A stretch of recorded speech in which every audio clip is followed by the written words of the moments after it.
नमस्ते बच्चों आज हम क्लास 12th का मैथमेटिक्स HVAC बोर्ड का जो पेपर है वो डिस्कस करेंगे आज। ठीक है बेटा। देखो पहला क्वेश्चन में आपको फंक्शन दिया हुआ है, आपको ये बताना है कि ये फंक्शन वन वन है या ऑन टू है या इनमें से कुछ नहीं है वो। तो बेटा जब भी हमें फंक्शन के बारे में बताना हो कि वो क्या है तो हमारे पास कुछ रूल्स कंडीशंस होती हैं। तो देखो बेटा मैं दो पॉइंट या x1 और x2 लूँगा और उस पॉइंट में फंक्शन की वैल्यू निकालूंगा। पहला मैं पॉइंट में x1 लूँगा तो मैं पहले बेटा मैं f ऑफ x1 निकालूंगा मैं। तो फंक्शन मेरे पास क्या यहाँ क्या आ जाएगा x1। फिर मैं क्या निकालूंगा बेटा x2 3 माइनस 4x2। फिर बेटा जो ये वैल्यू आई है इनको मैं क्या रखूँगा, इनको मैं रखूँगा इक्वल।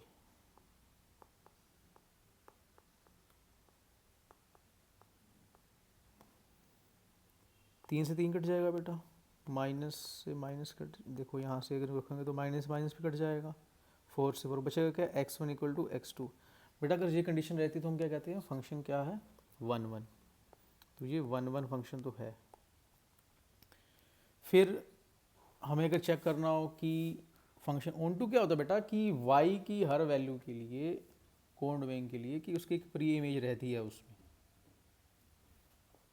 ठीक है, every element in code domain has a pre image in the domain. तो उसके लिए हम क्या करेंगे, हमें जो ये फंक्शन दिया हुआ है इसको y इक्वल टू क्या करेंगे 3 माइनस 4x दिया हुआ है, यहाँ से हम निकालेंगे वैल्यू x की।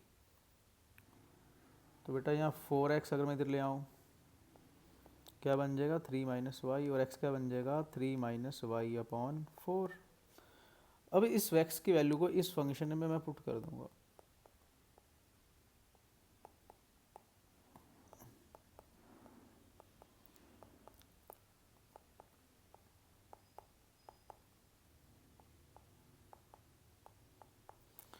तो 4 से 4 कट जाएगा, 3 माइनस 3 और प्लस वाई। तो बेटा क्या बचेगा आपके पास यहाँ से y। मतलब ये फंक्शन क्या है, ये कंडीशन चेक करने की होती है फंक्शन क्या हो गया बाइजेक्टिव। अब बाइजेक्टिव ऑप्शन भी रखा पर हमें क्या दे रखा है one one and on two. तो A is the right answer for this question. ठीक है, देखो ये जो जीके का क्वेश्चन है ये तो मतलब जनरल नॉलेज का क्वेश्चन है कि कोज इनवर्स की क्या होती है बेटा प्रिंसिपल वैल्यू, ये होती है। बेटा अगले क्वेश्चन में आपको 2x2 की मैट्रिक्स बनानी है, मतलब आपको क्या निकालना है A11 A12 A21 A22। तो सिंपल से है इसमें देखो अगर A11 लूँगा तो I1 JB1 कितना हो गया 2 का स्केयर 4 का हाफ कितना हो जाएगा 2 हो जाएगा।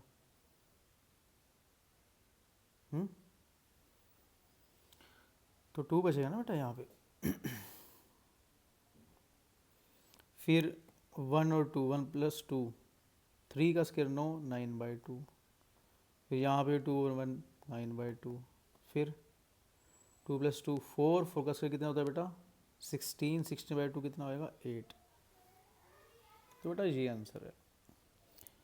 आ गया बेटा, आपको दे रखा है कि आपको ये एक मैट्रिक्स दे रखी है ए, कह रखा है जो इसका अगर आप इस मैट्रिक्स का स्केयर वो करते हो A F square equal to 9i। I क्या होता है आइडेंटिटी मैट्रिक्स। तो पहले हम क्या निकालेंगे ए।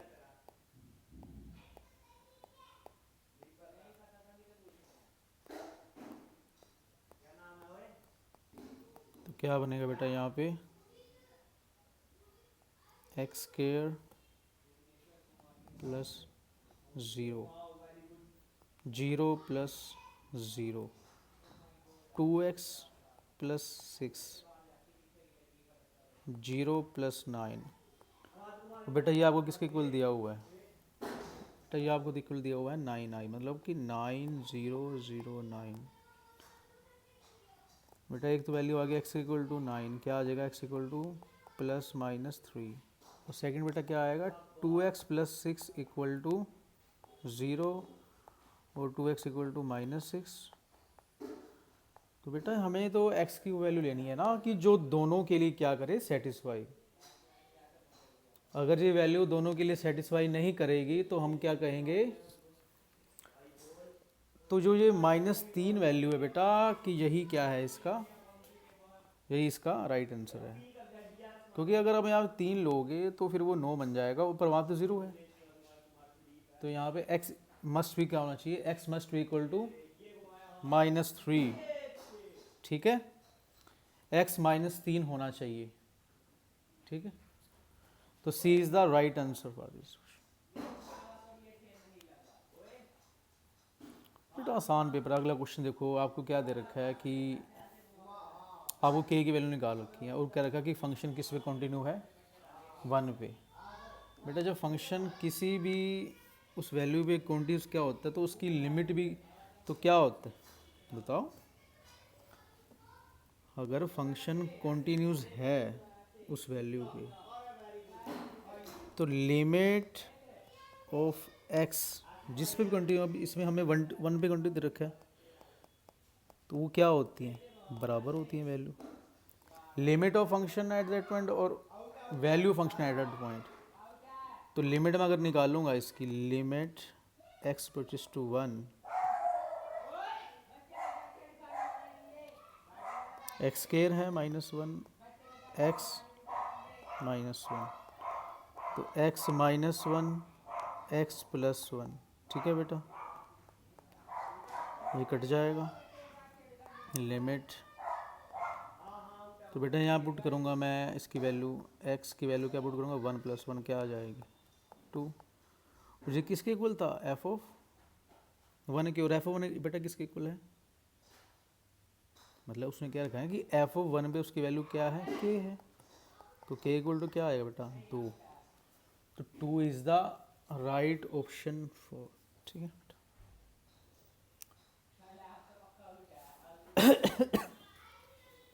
बेटा अगला क्वेश्चन आपको क्या दे रखा है, x आपको क्या दिया हुआ है, a theta plus sine theta, और y बेटा आपको क्या दे रखा है, a equal to 1 minus cos theta. तो ये बेटा उसका क्वेश्चन है ना पैरामीट्रिक फंक्शन का। तो पहले हम क्या निकालेंगे, dx/d थीटा।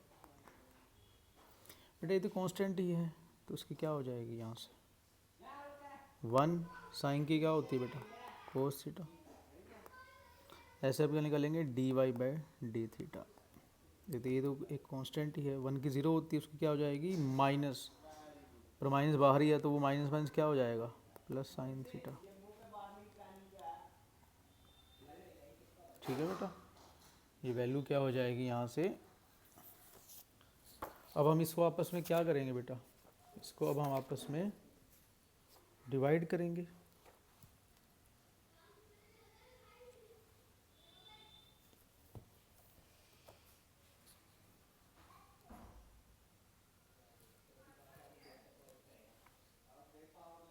इसको डिवाइड करेंगे हम dy/d थीटा dx/d थीटा है ना। तो वो क्या है a साइन थीटा, नीचे क्या है a 1 प्लस कोस थीटा। ए से ही कट जाएगा बेटा, क्या बचेगा sine theta 1 plus cos theta.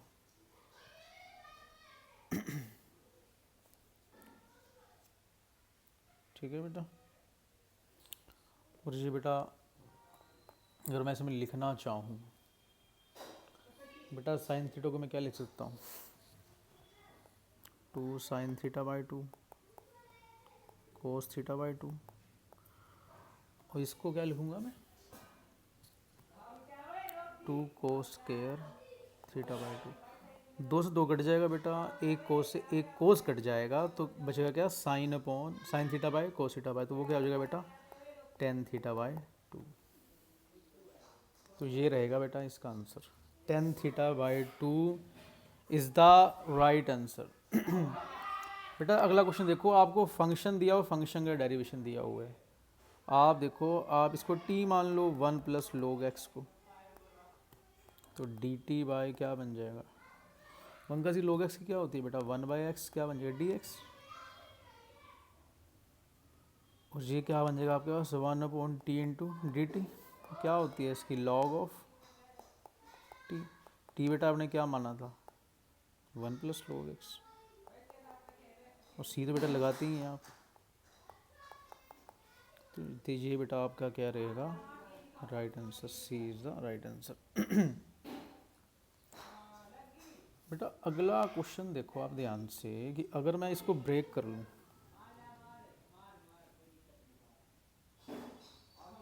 Sign 6x कोस को 8x लिखूँ मैं, कोस 6x और 1 अपॉन कोस स्क्वायर x। तो बेटा आपको पता है साइन अपॉन कोस का तो 10, तो ये क्या बन जाएगा 10 की power 6x into second square x। तो बेटा देखो फंक्शन दिया हुआ है और फंक्शन का डेरिवेशन दिया हुआ है। 10 का डेरिवेशन करेंगे क्या होता है सेकेंड। तो बेटा यहाँ पे मैं z मान लूँगा इसको 10x को, तो ये क्या बन जाएगा सेकेंड स्क्वायर x dx। तो बेटा यहाँ से मेरे पास क्या आ जाएगा z की पावर 6 इंटू डी जेड, क्या आ जाएगा z 7 अपॉन 7 प्लस सी। अब z की बेटा वैल्यू क्या थी आपके पास 10 की पावर 7x अपॉन 7 आ जाएगा आंसर आपका 10 की पावर 7x अपॉन। तो बेटा यही आपका क्या रहेगा, this is the right answer for sine, क्या रहेगा बेटा ये बिल्कुल राइट ऑप्शन रहेगा इसके लिए। पेपर तो बेटा आसान था, बस अब मुश्किल तो नहीं था पेपर इतना। अब बेटा आपने एंगल निकालना है इसके बीच में, क्या होता है वो इन दोनों के प्रोडक्ट ए डॉट बी क्या होता है, ए बी कोसिटा होता है ना, इनका निकालो आप। आई का इसका कितना आएगा 3, 3 की -2 से -6, 3 की फिर 1 से +3। तो बेटा यही जीरो आ गया, वहाँ जो मर्जी बनता रहे बेटा, मोड वेक्टर ऑफ ए जो मर्जी आए, बी कुछ भी आए वेक्टर, जब ये अपॉन जीरो ही आ रहा है। कोसिटा जीरो कब होता है बेटा 90 पे, तो 90 आंसर आएगा बेटा इसका। बेटा डायरेक्शंस कोसाइन और वाई एक्सिस क्या होती है 0, 1, 0 ये होती हैं। डायरेक्शंस कोसाइंस जो होती हैं यही तो होती है ना उसकी 0, 1, 0, और क्या होती हैं बताओ मुझे। जो ये लाइनें दी होती है एक्स की क्या होती है 1, 0, 0, उसकी क्या होती है, फिर इस हिसाब से होती है ना डायरेक्शंस कोसाइंस।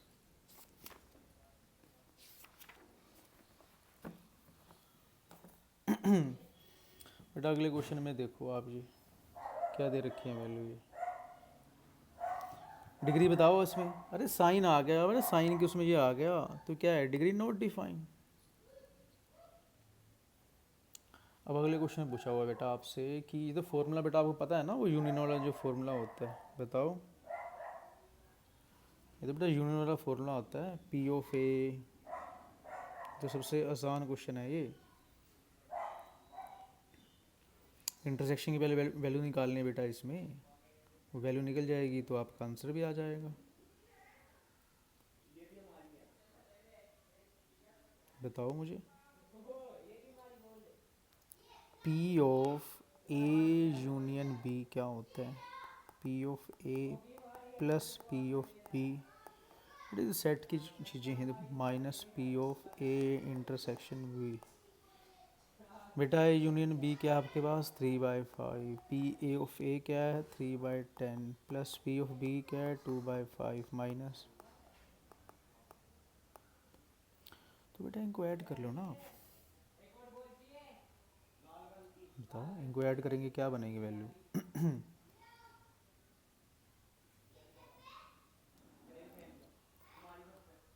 अगर मैं इनको ऐड करूँगा तो क्या वैल्यू आएगी यहाँ से, इन सबको वहाँ ले जाओ। P of A intersection B क्या बनेगा यहाँ से 3/10 प्लस 2/5 माइनस 3/5। बेटा एल्सियम कितना आएगा 10 आएगा, 3, 4 कितना आएगा बेटा यहाँ पे ये 6, तो 7 में से 6 गया 1, 1/10 वैल्यू। बेटा आपने पी ऑफ क्या निकालना है बी बाई तो क्या फॉर्मूला होता है बेटा इसका?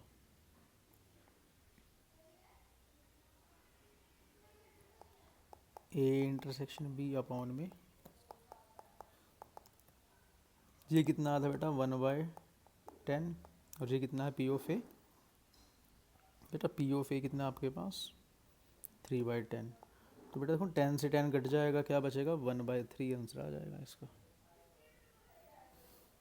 The probability of obtaining an even prime number, बेटा इवन प्राइम नंबर तो क्या होता है इस साइड, मतलब वो प्राइम नंबर इवन भी है तो 2,2 है बेटा, कितनी पॉसिबिलिटीज होती हैं 36, तो 1/36 आंसर।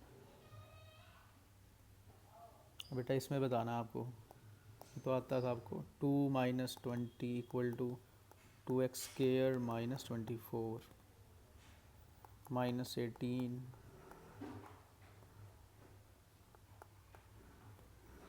-18 + 24 6 बनेगा बेटा यहाँ पे। तो x के इक्वल टू क्या बनेगा 3, तो x क्या आ जाएगा ±√3, तो D is the right answer. अब बेटा ये आपको देखो इसमें रिलेशन दे रखी है ना, आपको बताओ कौन सा पेयर है जो इस रिलेशन में है, बताओ आप बताओ इसमें कौन सा जो पेयर है बेटा। इसमें देखो अगर मैं देखो A3 लेता हूँ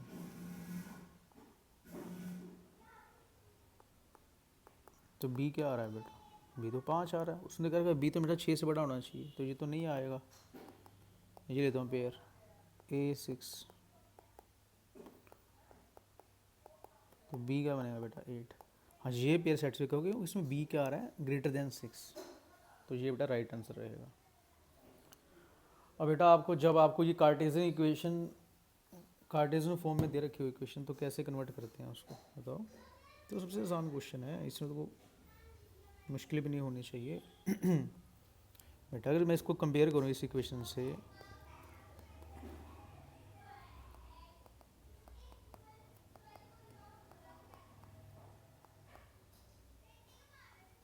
बेटा पहले मैं इसको सही लिखूंगा, इसको क्या लिख सकता हूँ मैं z-6 लिखूंगा तो इसका -2 नीचे आ जाएगा। तो यहाँ से बेटा मेरा क्या बना x1 क्या बना 5, y1 क्या बनेगा -4 और z क्या बनेगा 6। और बेटा ये क्या होती है इंट्रैक्शन कोसाइंस, तो ये -2 आएगा। तो ये वेक्टर क्या बन जाएगा, ये b वेक्टर होता है, क्या होता है वो a + λb। ए क्या बनेगा बेटा वेक्टर आपका 5i - 4j 5i - 4j + 6k lambda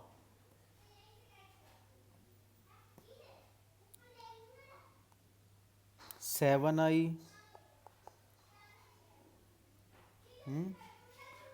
+ 7j), ये क्या है बेटा यहाँ पे -2k। तो ये आंसर रहेगा बेटा इसका 5i - 4j + 6k 7i + 7, तो ये आंसर रहेगा।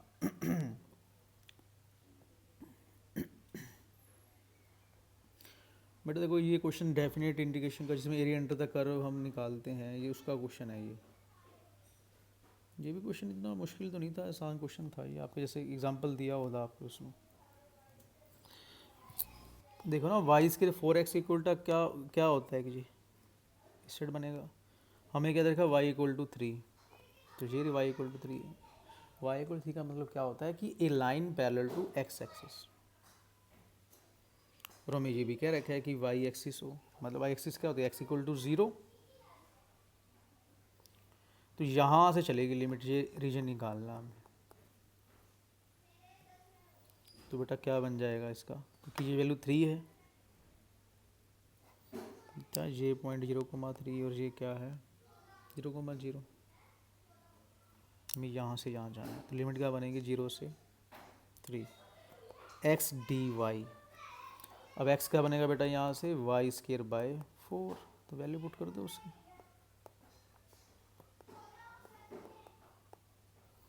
जब y बाहर आ गया 1/4, उसकी क्या बनेगी y 3/3, तो क्या बनेगा 27/3।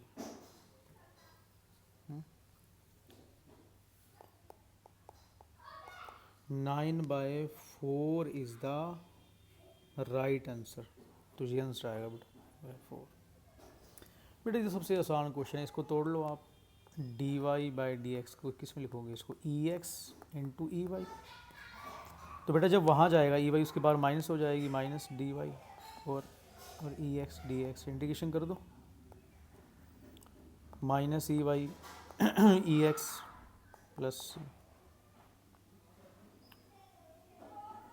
आप बेटा ये देखो कि किस में पावर ई की माइनस वाई है, यही है ऑप्शन सिर्फ पहला, और किसी में नहीं, यहाँ भी नहीं है, ना इसमें ना इसमें, यही है। ये बेटा जब इसको उधर ले जाओगे तो मैं मानता हूँ आपकी जी होगी सर जी, इसको वहाँ ले जाऊँगा।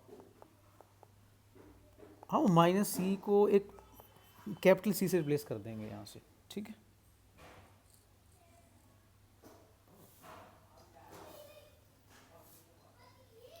बेटा अगला क्वेश्चन पूछा, ये तो साफ दिख रहा है इसमें, ये तो आपने क्वेश्चन किया भी होगा। जब angle cos alpha cos beta cos gamma है, इक्वल एंगल बना रही है, तो क्या होता है L square plus M square plus N square. तो cos square alpha plus cos square, जब सारे हैं ही सेम 1 होता है ना, तो क्या बन जाएगा 3 कोस स्केयर अल्फ़ा।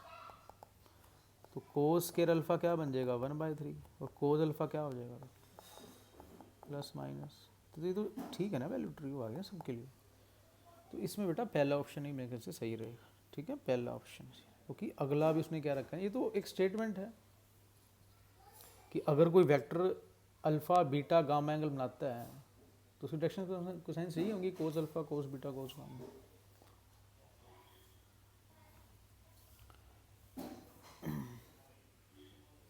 बेटा अगले क्वेश्चन में क्या है, अगले क्वेश्चन में पूछा हुआ है कि क्वेश्चन देखो बेटा, देखो ये एसर्शन रीजन का ही है ना क्वेश्चन, तो ये भी एसर्शन रीजन का ही है।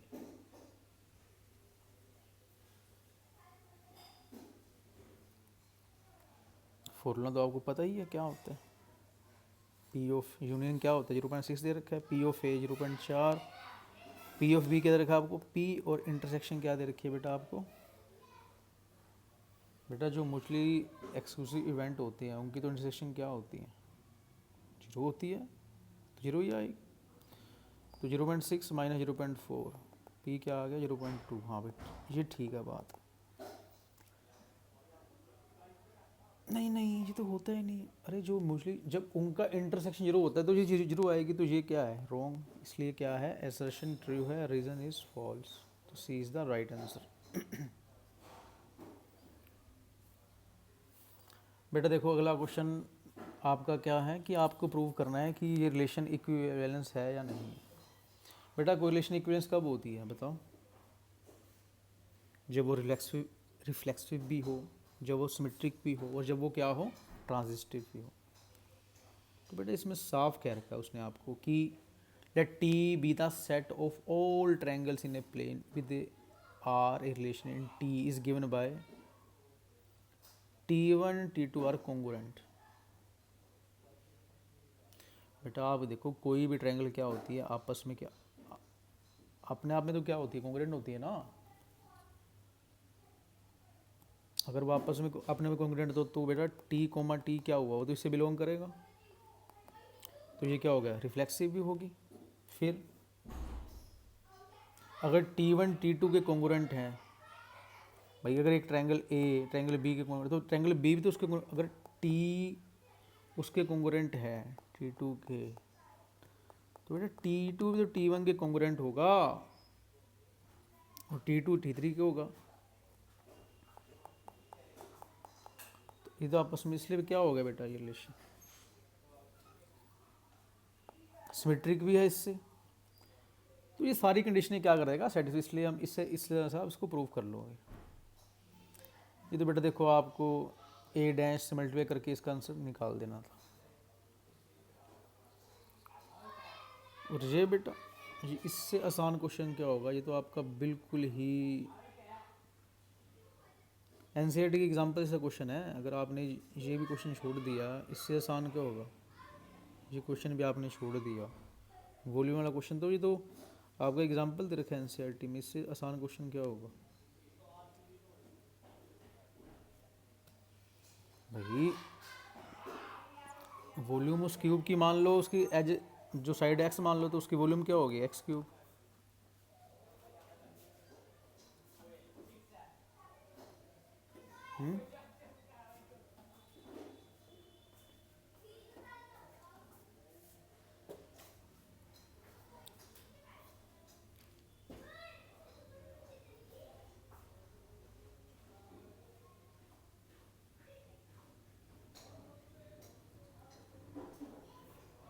हमें सरफेस निकालना है, ठीक है ना।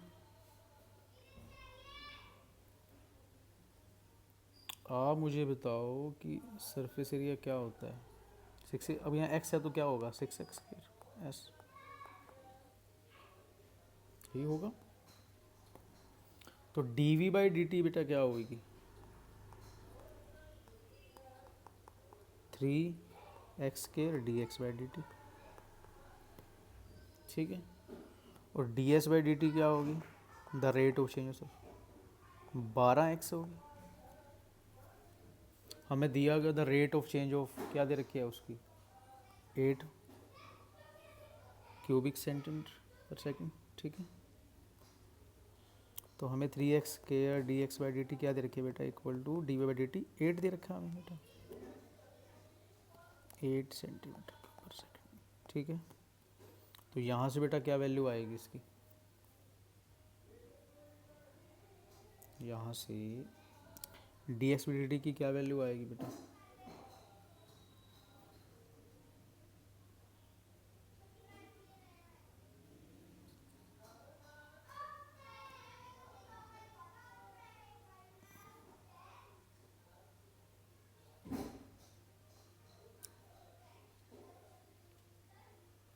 क्योंकि ये वैल्यू तो बेटा आपको दे रखी है। उसने कहा जब उसकी लेंथ 12 होगी तो एक्स के वैल्यू मैं रखूँगा 12 रखूँगा बेटा यहाँ पे।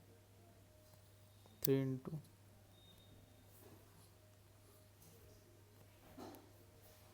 12 इंटू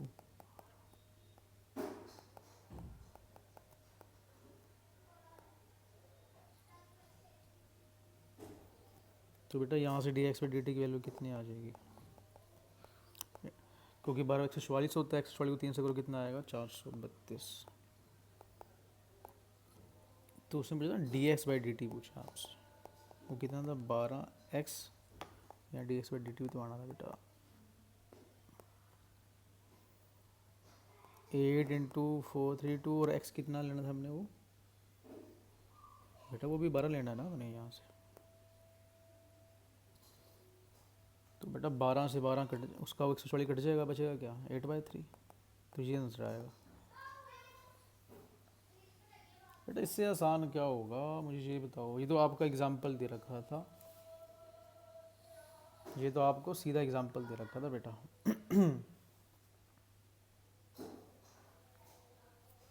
इसको आप डिवाइड करोगे, फिर आप इंटीग्रेशन फैक्टर निकालोगे, ठीक है बेटा। बाकी बेटा पार्ट मैं इसके बाद डिस्कस करूँगा, तब तक आप इस पार्ट के जो सोल्यूशन मैंने किए हैं उसको देखिए बेटा। थैंक यू बच्चों, थैंक यू।